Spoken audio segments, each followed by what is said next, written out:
Здравейте на всички, за тези, които не ме познават, приятно да се запознаем. Аз съм Стев и в днешното видео ще ви разкажа къде се изгубих за тези почти 2 години, където не снимах в YouTube.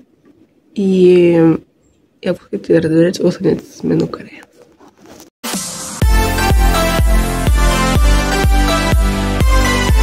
На първо място се извинявам, че ме виждате по този начин. Имам стресници от грип, от който минавам. Аз за първи път фащам грип лятото. Аз никога не съм фащала до сега лятото. Тази година не знам какво ми стана. И се заразих лятото. И както е. И да, това, което иска да ви кажа, да ви кажа по-точно е аз където се изгубих за тези 2 години, защото почти 2 години не съм снимала редовни видеа. Аз започнах с целта да помагам на хората, които имат този проблем, който имах и аз с заигването. Най-вече с това започнах моя канал. 7 години се изминаха. Аз не мислех, че ще продължа, нали, така още да си правя видеа за YouTube, но да я правя. Сега малко съм на пауза, така да кажа, защото съм майка. Станах майка 2020 година и 2023, така че съм мъжка майка. Имам момчета, разликата им е малкичка, 11 месеца. Тук може да чуете един от тях, е до мен, е най-малкият. И така, двамата имат точно големия има интернационално име и за България, и за Испания, който се казва Иван. А за големия избрахме име, което преведено на български е Павел. И да, изгубих се заради това. И също така, когато искаш да снимаш, но после ти минават точно. Да, минаваш през други работи, това нещо, нямаш желание. Но съм си казала, че това лято искам да започна да снимам, нали, видеа, влогови отново с неща, които всеки човек от нас преминава, но не всеки от нас нали, показва или разказва. Аз със сигурност ще направя видео с сторит, нали, с сторитайм за моите раждането, за първото и за второто. Първото ми раждане малко по-дълго ще бъде видеото със сигурност. И да, ми е малко странно така да му виждате по този начин, но тези страници от този гръб, който ми казаха, просто е нещо ужасно. Още, нали, съм леко хребнала, но не чак толкова, както бях в събота. В събота бях 37,5 имах температура. Беше в тръсово.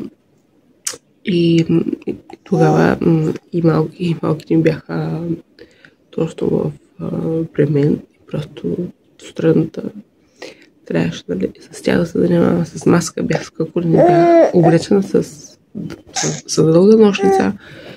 Добре, бях ужас. Много гадно. И сега се оправях. И също така за тези 2 години качих килограми точно през втората ми време, защото през първата качих, но не чак толкова. Добре, втората беше ръба вече, като качих най-много. Бях качила 106 кг бях. Сега съм 89 кг. Така че аз започнах с моята промяна от февруари месец. Започнах, точно вземах решение да се промена начина на хранене и на много неща. И заради това. И също така има като храни, напитки, които наподуват. Например, мене, ако пия газирано, ме надува. И заради това решиха да се премина от февруари месец моите навици. И така, извинявам се, че поведачи по този начин, но това е да си е в къщи. Исках да бъде така едно нормално видео. Със сигурност ще започна да снима и грим видео така. Но тези грим видео ще оставя малко по-нататък, защото те са малко по-така, как го кажа, специфични и ми трябва малко повече време и спокойствие. Пък другите видео, любимци, влога и така нататък, чак толкова не е много. За грим трябва малко повече време и така. Така че това иска да ви кажа, че отново ще се завърнам, защото за тези 7 години се запознах с много хора, които до ден днешен продължавам да имам контакт с тях. Те се знаят кои са, ако гледат това видео, те се знаят, че са те. И така. И както винаги имам си най-добрия си фен, който има майка ми, защото тя винаги гледа моите видеа в YouTube и навсякъде. Така че и така. И в следващия влог ще ви разкажа много повече. Тук виждате една малка ръчешка и той да казва. Те поначало са малко по-социални от мене. То аз сега да почнах да стана малко по-социална, като се родиха двамата, защото преди аз не бях чак толкова социална. Но това ще го разкажа в другите видеа. Така че ако ви е харесало това видео, дайте лайк, абонирайте се за този канал, защото ще ме зарадвате. И също така, ако искате, може да оставите в коментарите какви видеа искате да гледате от мене, на какви теми. И така, защото моя канал е за всичко, но искам да знам какви видеа най-вече ви се гледам. И така. Така че до следващото видео. Чао!